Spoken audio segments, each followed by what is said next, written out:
하나님의 예정과 신비 한번 보도록 하겠습니다. 12과 하나님께서 인간의 운명이 어떻게 될지 미리 예정하셨다는 사실에 대해서 어떻게 생각하십니까? 불합리하게 들리지는 않으십니까? 자유롭게 나누어 보십시오. 여기서 한번 나눠 보세요. 나눠 보는데 적절선에서 끊어줘야 됩니다. 왜냐하면 싸움 날 수 있습니다. 예정론이 의외로 피튀깁니다. 여기서 차근차근 우리가 예상한 대로 논의가 진행돼서 귀납적으로 뭔가 질문이 나와서 이까지 막 끌어가야지, 이렇게 잘 안 됩니다. 갑자기 뭐 저 뒤에 게 막 끌어오고 예지 예정론이 막 앞에 나왔다가 5만 개 막 중구난방할 수 있습니다. 그래서 여기서 적절선에서 탁 끊어주고 다음으로 넘어가 줘야 됩니다. 그래서 뒷부분에서 다루어야 될, 순차적으로 다루어야 될 내용이 있거든요. 자, 한번 볼게요. 그래서 2번에서 예정론과 숙명론은 같은 말일까요? 라고 했습니다. 예정론과 숙명론을 비슷하게 생각하는 사람들이 생각보다 많습니다. 예정되어 있으니 나는 그냥 끝난 거 아니냐, 나 예수 믿었으니 뭐 멋대로 살아도 되는 거 아니냐, 이 말까지도 나오고, 그게 다 어디서 나오느냐? 숙명론에서 나옵니다. 자, 그러면 예정론과 숙명론을 한번 차이점을 한번 볼게요. 예정론은 하나님의 주권이 강조됩니다. 예정론이 뭔지는 조금 이따가 다시 다룰게요. 주권이 강조됩니다. 그러다가 인간의 궁극적인 그 운명이 하나님의 손에 있다, 이거예요. 그런데 숙명론도 보면 지금 결론적으로 똑같아 보여요. 그런데 결정적 차이가 뭐냐?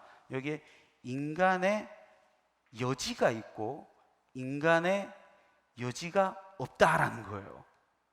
여기는 숙명론은 쉽게 말해서 결정론이에요. 그래서 모든 것이 결정돼 있다. 인간이 하는 모든 선택과 행동은 결정된 결론에 지배받기 때문에 아무런 영향을 미칠 수가 없다. 네가 아무리 발버둥 쳐봐도 안 된다, 이거예요. 그래서 인간은 뭐라도 할 수 없다. 이게 결정론이고 숙명론입니다. 그런데 예정론은 뭐냐면 하나님의 주권 안에 있지만 하나님께서 인간에게 자유의지를 주셔서 선택을 하게끔 만드셨다는 거예요. 인격적인 존재로 만들었다라는 거예요.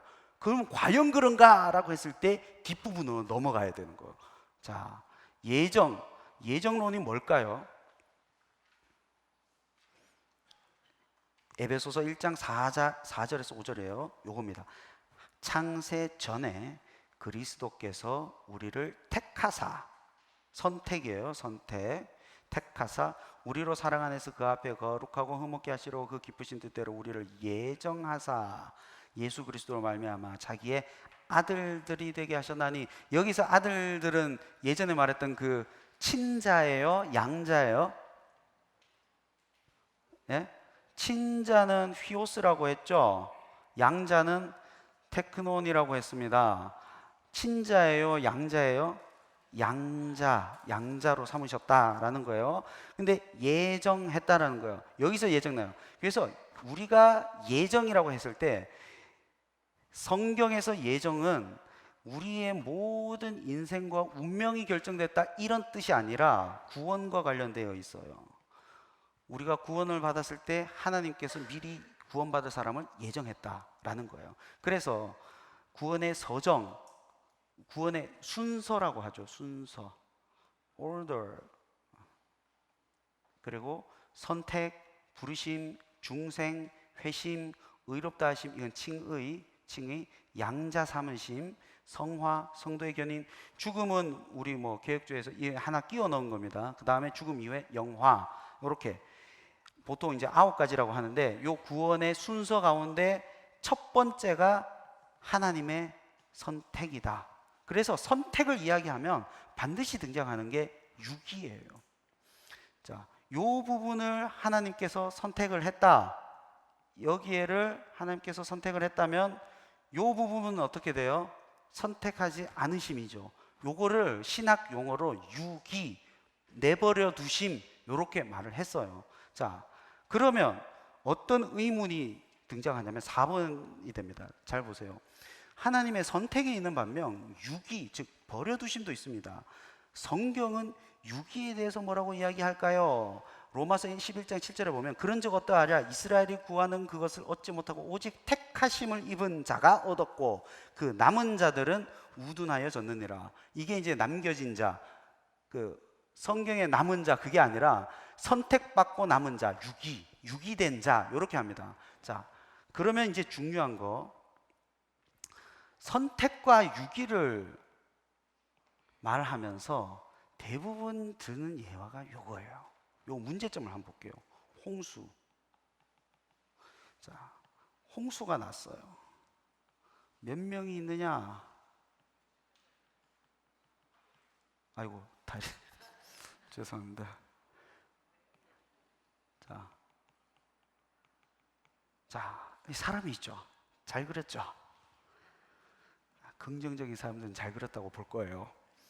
여기 보시면 하나님이 이 떠내려가는 사람들 중에서 이 사람들을 선택을 딱 해요. 그러면 이 이론에서 뭐라고 하냐? 하나님이 죽어가는 이 사람들 가운데 누구를 선택했든 뭐라고 하죠? 하나님의 주권이다, 하나님 마음이다 라고 말을 합니다. 근데 요 예화에 문제가 있어요. 잘 보세요. 이 사람들은 뭐가 전제되냐면 인간의 윤리로 바라보거든요. 인간의 윤리로 바라보니까 이 사람들에 대한 윤리적 가치 판단을 할 수가 없어요. 그러면 사람들은 어떻게 상정합니까? 이 네 사람이 다 선할 것이다 이 생각을 해요. 선한 네 사람 중에 하나님이 두 사람을 딱 끄집어냈다. 문제는 뭐예요? 남아있는 선한 그 두 사람은 어떻게 되냐 이거죠. 그래서 하나님은 불공평하시다라고 이렇게 딱 나가는 거예요. 그래서 우리가 그 죽어가는 사람들 중에 여러분 생각해 보세요. 여기 막 떠내려가고 있는 사람들 가운데 두 명 있는데 한 사람 딱 해가 꺼냈다. 이거 어떻게 그 사람 한 게 내 잘못이냐라고 했을 때 등장하는 두 번째 문제 뭔지 아세요? 하나님의 무능력함이에요. 잘 보세요. 하나님이 요 둘밖에 건지질 못해. 선한 사람이 네 사람이면 하나님이 둘밖에 안 건졌으면 하나님의 무능력함. 막 지나가는 사람들 중에 하나를 딱 건졌다. 아니 전지전능하신 하나님, 전능하신 하나님은 싹 해가 다 끄집어내야지. 이 문제가 또 발생해요. 그래서 이 이론은 상당한 문제점을 발생시킵니다. 그래서 제가 고민을 하다가 만들어낸 저만의 이론 킴스 이론, 킴스 티어리 뭐냐? 잘 보세요. 돌이 있어요. 돌은 쓰잘데기가 없어요. 근데 돌을 쓸 사람도 있죠. 근데 여기에 갑자기 뭐가 있냐? 개가 와가지고 똥을 쌌어. 근데 이게 어디냐? 우리 집 앞이야. 막 똥을 막 싸서. 그러면 어떻게 해야 돼요?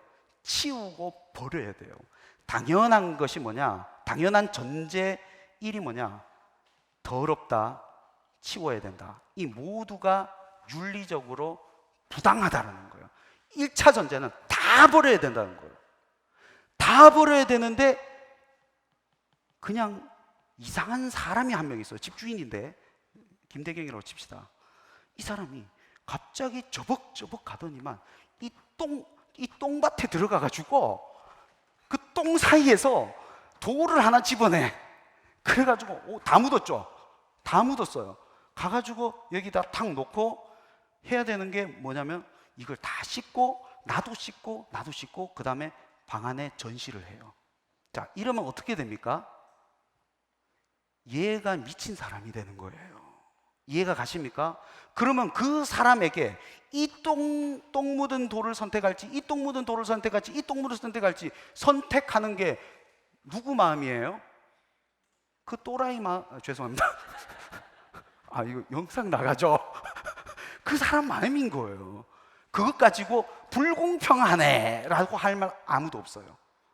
아무도 뭐라고 하지 않습니다. 그냥 다 버려야 될 그 똥 같은 존재들 가운데서 굳이 자기가 똥밭에 들어가, 이 성육신, 굳이 똥밭에 들어가가지고 여기 해가지고 굳이 이걸 씻고 자기도 씻고 막 해가지고 막 하는 거 얼마나 말도 안 되는 상황 아닙니까?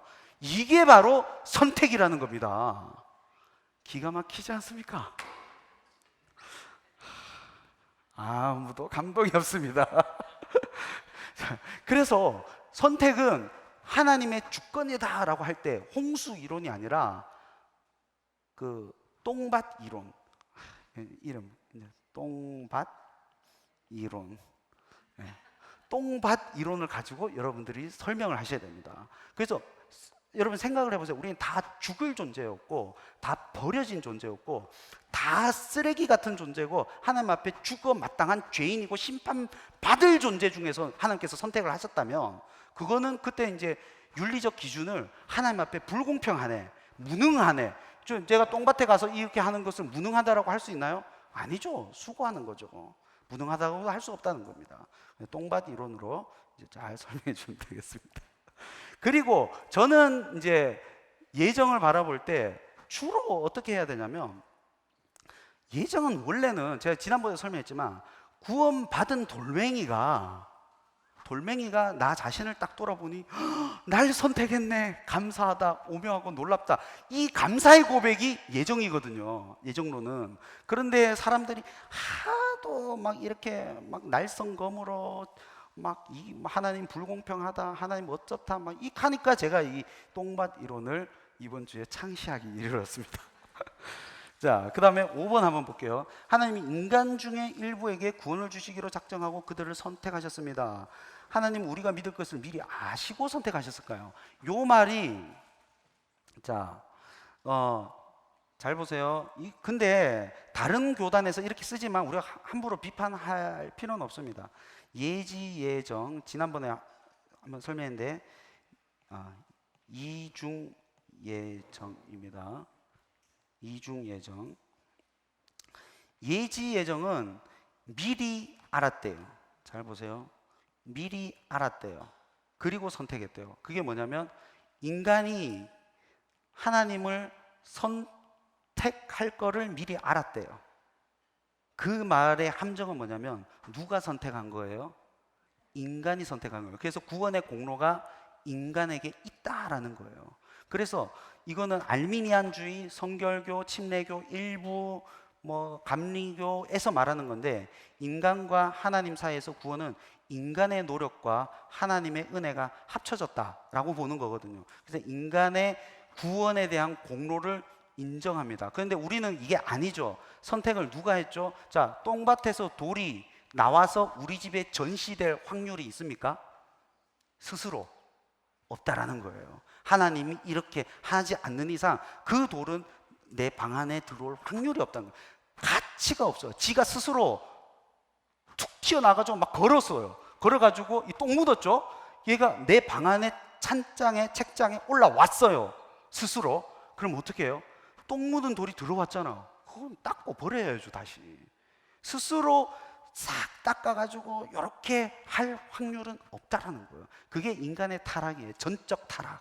그래서 그럴 확률이 없다. 그래서 예지 예정은 잘못됐지만 일부 교단에서, 근데 이게 너무 그렇게 막 비판하고 니네들 이단은 아니에요.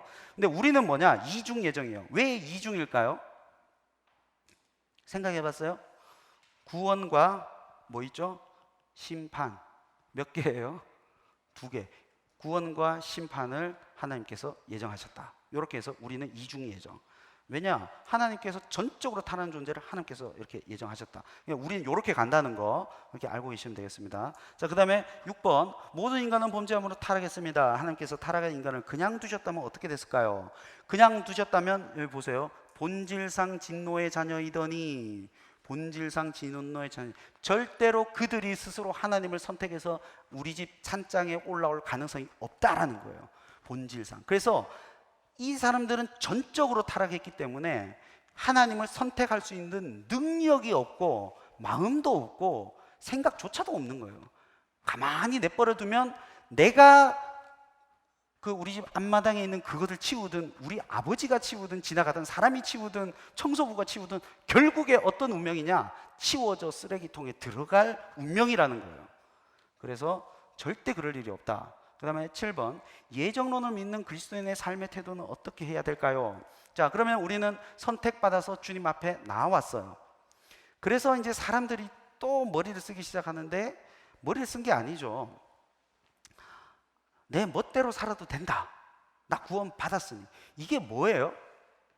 아까 숙명론, 결정론 이거죠. 그런데 진짜 인격적인 관계는, 잘 보세요. 진짜 관계라면 지금 천국행위에, 천국이 이미 이 땅에 임했지만, 약속을 했지만 천국에 우리가 있어요?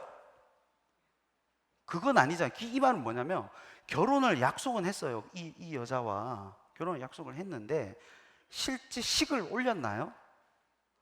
식 올리기 직전에도 파토나는 게 결혼인데, 약속은 했지만, 그러면 이 여자를 향한 그 얻기 위해서 뭘 해야 돼요? 끊임없는 노력을 하잖아요. 그렇지 않나요? 저는 그렇게 했는데 8년간 저 8년 사귀었거든요. 8년 사귀고 그 부모님들, 이 방송 나가세요. 제가 노력을 했습니다. 정말 피땀 섞인 노력을 했거든요. 식 들어가기 전날 밤 잠을 못 잤어요. 이게 꿈인가 생긴가. 그 정도로 우리가 노력을 하게끔 되어 있어요. 그게 뭐냐면, 하나님께서 약속을 했지만, 그리고 인치셨고 약속을 했지만, 우리가 진짜 천국에 입성한 것은 아니고, 우리가 이미 천국도 누리죠, 사귀면서. 그렇지만 그 결론적인 것에 들어가지 않았기 때문에 우리가 뭘 하는 거죠? 끊임없이 최선을 다하는 거예요. 이게 뭐냐? 너희가 두렵고 떨림으로 너희 구원을 이루라. 끊임없이 애쓰는 거예요. 하나님 그의 사랑을 얻기 위해서 그를 또 사랑한다는 고백하고. 근데 결혼하면 어떻게 되죠? 좀 변하죠. 변하는 게 아니에요. 원래 모습으로 돌아가는 겁니다. 그렇죠. 우리는 천국으로 가잖아요. 천국에서 뭐 원래 모습이 뭐였어요? 아담 이전에, 타락 이전의 상태니까 우리는 아주 하나님과 거룩함을 누리겠죠. 그게 우리의 원래 상태니까. 그래서 그렇게 가는 겁니다. 그래서 우리가 예정받고 선택을 받았다 한들 우리가 최선을 다하지 않을 이유가 없다라는 거예요. 그를 사랑하기 때문에. 그런 노력을 하지 않고 성화의 노력을 하지 않는다는 것은 실제 그를 인식하지 않고 의식하지 않고 곧 다가올 그 결혼식을 상상하지 않는, 실제로는 그와 관계가 끊어진 사람일 가능성이 높다는 거죠. 끊임없는 노력을 하게 되어 있다는 겁니다. 자, 그 다음에 8번, 예정론의 선택과 유기에 대해 불공평하다고 주장하는 사람들에게 어떻게 설명할까요? 똥물 이론. 똥물이었죠. 똥밭 이론. 죄송합니다. 죄송합니다. 똥밭 이론. 네, 요걸로 딱 설명을 해주시고요. 그 다음에 9번, 예수 그리스도를 구주로 믿는 그리스도인이라 할지마다 저마다 예정론에 대한 견해를 달리합니다. 그게 아까 말했던 예지 예정도 있고요, 이중 예정도 있습니다. 우리는 이거를 선호하고 이게 맞다고 믿지만, 예지 예정을 주장하는 사람한테 이단이라고 폄하할 필요는 없습니다. 구원과 상관없습니다. 그렇게 인식한다고 그렇게 인식해도 그 사람들은 구원에 내 공로가 필요하다고 생각하니까 구원에 확신은 없지만 구원 받으려고 불안함 가운데서 열심히 노력하니까 조금 덜 누리는 건 있겠죠. 불안하게 누리는 거 있죠. 그러나 그가 하는 노력이 성화와 연결이 안 된다고 할 수는 없습니다. 그렇기 때문에 그 사람들의 노력을 폄하할 필요도 없고요. 그래서 이단도 아니고, 그러니까 조금 관대하게 넓게 받아줄 필요가 있습니다. 그러나 우리는 이중 예정, 심판과 구원을 하나님께서 다 이미 예정하셨다라는 것을 가지고 가시면 되겠습니다. 자, 9번까지 했고요. 9번까지 끝이네요. 자, 한번 기도하도록 하겠습니다. 사랑의 하나님 아버지, 감사드립니다. 하나님께서 함께하여 주셔서 우리 제자 양육원 모든 교사 선생님들 한 명 한 명 위에 하나님께서 지혜를 허락하여 주셨고, 건강을 허락하여 주셨고, 가정의 복을 허락하여 주셨고, 사업의 복을 허락하여 주셔서 이 교사의 직분을 감당하게 함에 있어서 부족함이 없도록 주께서 역사하여 주시옵소서.